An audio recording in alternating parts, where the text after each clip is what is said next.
And Stephen died not knowing why God let him be killed and let the killer of men live.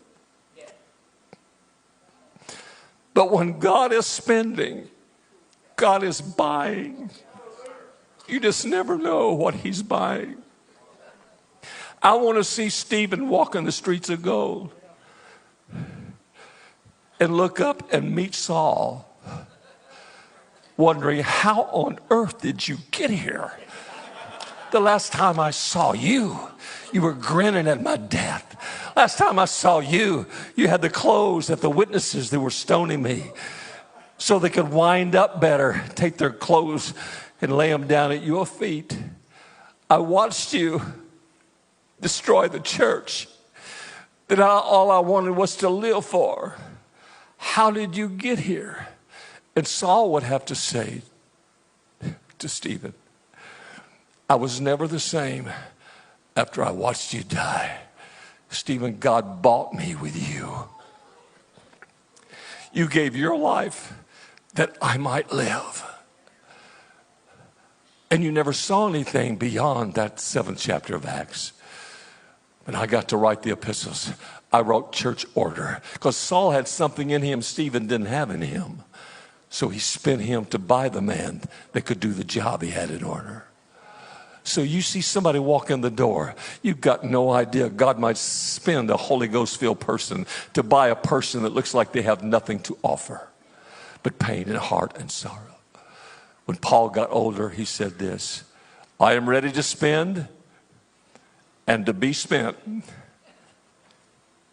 Spend me, Paul's saying, to buy somebody.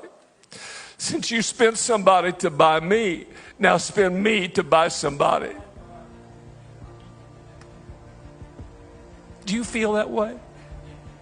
That you're willing to be spent in order to buy someone else? That's the economy. He doesn't carry a wallet.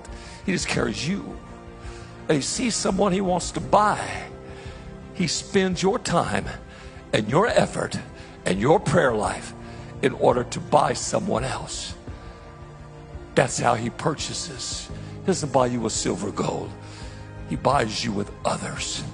He buys you with people that give their lives so that you can live.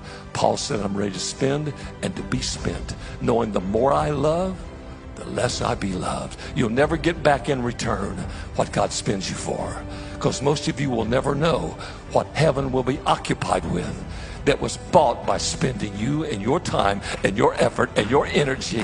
You spent you to buy them, and you cannot add it up, and you don't have any idea what God is buying.